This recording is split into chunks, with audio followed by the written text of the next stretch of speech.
Bismillahirrahmanirrahim. Assalamualaikum warahmatullahi wabarakatuh. Perkenalkan, nama saya Derajat Habibi dengan NIM 230101010104 dengan mata kuliah Sistem Operasi dengan dosen Pak Noviandri Eskom MMSI. Nah, di sini saya akan menjelaskan tentang tugas akhir semester 2 di Universitas Cyber Asia, di mana saya akan menjelaskan apa saja sih yang dipelajari selama satu semester di Unsia dengan mata kuliah sistem operasi. Yang pertama adalah kita belajar tentang komponen sistem komputer, di mana ada hardware, ada software, ada user. Nah, di sini juga kita mengetahui apa sih sistem operasi itu, mana sistem operasi adalah perangkat lunak yang bertindak sebagai perantara antara pengguna dan perangkat keras. Nah, di sini juga kita akan tahu definisi dan peran sistem operasi itu sendiri, di mana sistem operasi sebagai resource allocator, yaitu mengatur dan mengalokasi sumber daya. Sistem operasi sebagai program kontrol, di mana melakukan kontrol eksekusi dengan program user dengan input dan output. Yang ketiga ada sistem operasi sebagai kernel, di mana program yang berjalan sepanjang itu. Nah, selanjutnya di sistem operasi kita juga belajar organisasi sistem komputer. Ada input output device dan CPU. Dapat dieksekusi secara konkuren. Dan satu device kontrol bertanggung jawab terhadap satu device. Tiap device controller mempunyai buffer. Nah, CPU memindahkan data dari ke main memory atau ke buffer. Nah, di sini juga kita dijelaskan tentang device control menginformasikan ke CPU sebagai proses selesai dengan interrupt. Nah, di sini juga dengan sistem operasi kita belajar evolusi dan kinerja komputer. Ada sejarah singkat komputer kita dijelasin, ada evolusi komputer, ada kinerja komputer, dan kita juga dijelaskan sejarah singkat terkait dengan komputer, di mana komputer ada 5 generasi. Generasi pertama yaitu tabung vakum, di mana tahunnya 1945 sampai 1955. Di generasi kedua ada transistor 1955 sampai 1965. Dan generasi ketiga ada integrated circuit, di mana tahunnya 1965 sampai 1980. Dan generasi keempat very large scale integration, di mana 1980. Nah, untuk generasi kelima, yaitu generasi sekarang, dari 1919 sampai sekarang. Nah, di sini juga kita belajar terkait dengan kinerja komputer.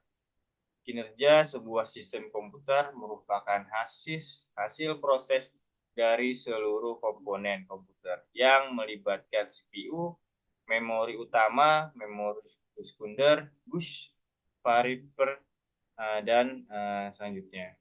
Dan juga kita belajar tentang manajemen proses, sistem manajemen memori, tipe-tipe memori pada komputer, yaitu RAM, ROM, change memory, virtual memory, dan hard disk. Nah, kita juga belajar tentang struktur memori dalam komputer. Stack, heap, data section, code section, shared library. Nah, ada juga kita belajar terkait develop dalam komputer. Komputer banyak menjalankan banyak program sekaligus, tetapi perjalanannya banyak proses itu bisa saling mengganggu karena setiap proses yang ada menunggu suatu kejadian yang hanya dapat dilakukan oleh proses lain. Dalam himpunan tersebut, kondisi seperti yang dinamakan yaitu deadlock.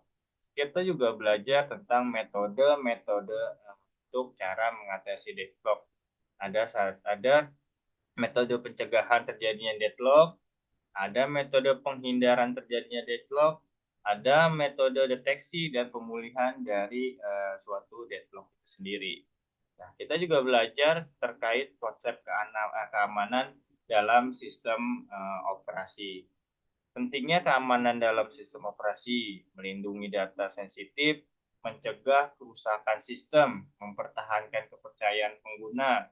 Nah, kita juga belajar terkait peran sistem operasi keamanan dalam sistem operasi itu sendiri.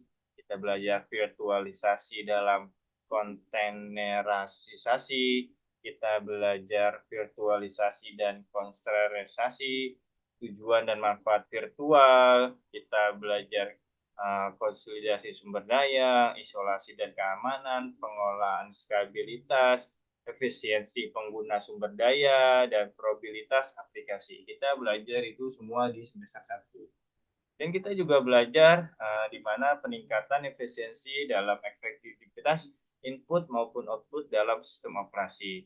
Kita belajar proteksi berbekas, hal yang penting dalam berkas, perlindungan berkas kita diajari, cara pembatasan akses, akses list dan grup, sistem proteksi lain. Kita semua belajar di semester ini. Virtual memory juga kita belajar. Virtual memory juga bisa dikatakan sebagai memori tambahan yang menjadi fitur setiap masing-masing sistem operasi. Misalnya Linux terdapat di swap. Memori virtual ini digunakan sistem operasi ketika komputer sedang menjalankan sebuah program aplikasi yang kapasitasnya memenuhi memori yang tersedia. Kita belajar teknik memori, sistem operasi dalam cloud computing, sistem operasi real time, penerapan sistem operasi real time atau RTOS, nah, di mana industri otomotif, penerbangan, dan ruang angkasa telekomunikasi, perawatan, kesehatan, industri manufaktur, semua menerapkan sistem operasi namanya sistem operasi real time atau dalam ERTOS. Itu semua yang kita pelajari di semester ini di Universitas Unsia, Universitas Cyber Asia. Itu rangkuman yang bisa saya sampaikan. Kurang lebihnya mohon dimaafkan jika ada yang terlewat. Terima kasih atas tugas yang sudah diberikan. Semoga video ini bisa menjawab tugas yang diberikan oleh dosen.